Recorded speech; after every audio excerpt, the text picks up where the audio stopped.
vous étiez cadre dans une multinationale Oui. Marketing, un truc comme ça. Exactement. J'étais cadre dans une grande entreprise américaine, d'abord en France, puis ensuite en Italie, à Milan.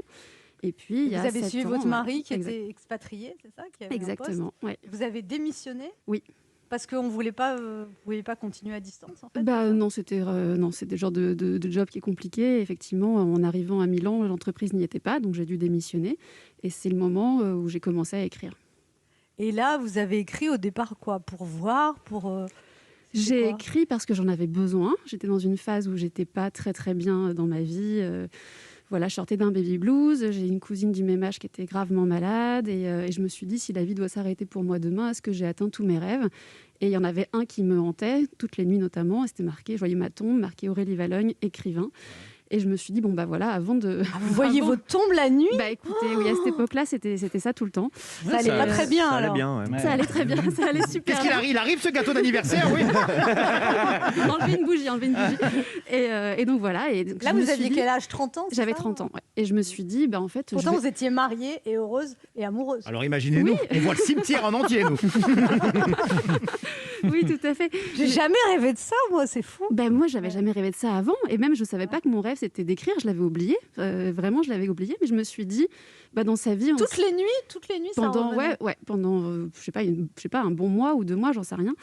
Et voilà, j'avais ça qui revenait. Et je me suis dit, je me lance, je tente, j'écris mon premier roman. Puis une fois qu'il est fait, et je pourrais être fière de moi et j'avancerai. Mais je m'étais jamais dit que c'était pour le partager avec quelqu'un, que c'était pour l'éditer. Enfin, c'était vraiment pour me faire plaisir à moi. Vous avez eu l'idée de le mettre sur Amazon? Donc j'ai fini mon roman au bout d'à peu près de 6 mois. Et là, je me suis rendu compte qu'il allait vraiment décéder dans mon ordinateur qui était... c'est un vrai dinosaure, il ressemble à rien. J'ai même pas une version de Windows compatible, il n'y a pas Internet, il n'y a vraiment rien dessus. Et je me suis dit, mais en fait, je vais pas attendre de le perdre, alors finalement, j'y tiens.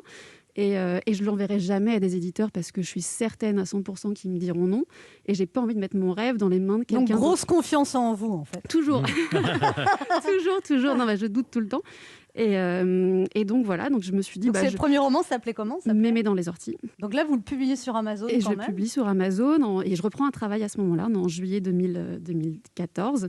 Et je reprends ma vie et je fais pas gaffe. Et puis, rapidement, je vois qu'il y a quand même une Sylvie Fureur que je ne connais pas qui met 5 sur 5. Et puis, plein de gens qui sont pas de ma famille. Vraiment, j'ai vérifié 10 fois.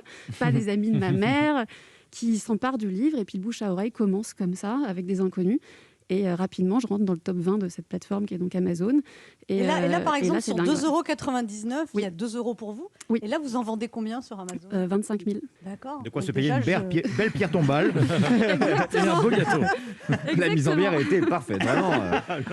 Donc là, heureuse surprise, mais vous n'osez toujours pas aller voir un éditeur normal? Alors, quand je rentre dans le top 20, effectivement, quand même, je me dis, bon, je suis peut-être pas toute seule à trouver que cette histoire est pas si mal.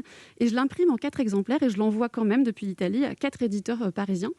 Et en parallèle, je suis contactée par un éditeur qui m'a repérée sur la plateforme, qui me contacte par Facebook.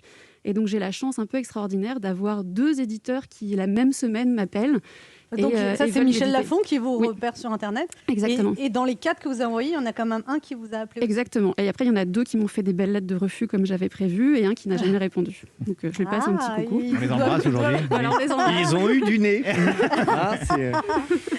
Et donc là, du coup, vous allez avec Michel Lafon. Exactement. Je décide de partir avec Michel Lafon parce qu'effectivement, ils ont l'expérience. Ils avaient déjà repéré une auteure auto-éditée. Ils en avaient fait Agnès Legan aussi, Agnès Legan, exactement. Et un super succès de librairie. Et ça me fait rêver à l'époque. Donc je fonce. Donc, il vous sort direct en livre de poche, c'est ça? Non, il me sort en grand format. D'ailleurs, il me propose de changer ma couverture Vichy en me disant que ça ne marchera jamais parce que c'est plutôt les codes de la cuisine. Et là, ils me font des propositions. Ça, c'est vraiment, je vous raconte toutes les coulisses. Oui, mais ils me font une proposition avec une vieille mémé qui a un fer à repasser à la main et son chat dans l'autre. Genre, je vais t'écraser la tronche. Tati Daniel 2. Tati Daniel 2. Et je me dis, mais c'est pas du tout l'esprit du roman qui est beaucoup plus bienveillant, optimiste. Et puis, il n'y a même pas de grand-mère, même s'il s'appelle mémé. Donc j'ai refusé et j'ai gardé mon Vichy. Heureusement, j'avais mis cette petite phrase dans le contrat qui me laissait la main. Et là, voilà, donc le roman s'est vendu de manière plutôt bien pour un premier roman, mais pas extraordinaire. Et c'est en format poche où là, ça a vraiment explosé. Ouais. Là, vous avez vendu combien en format poche? Plus d'1 million. Là, on est peut-être même à, je sais pas. Et là, qu'est-ce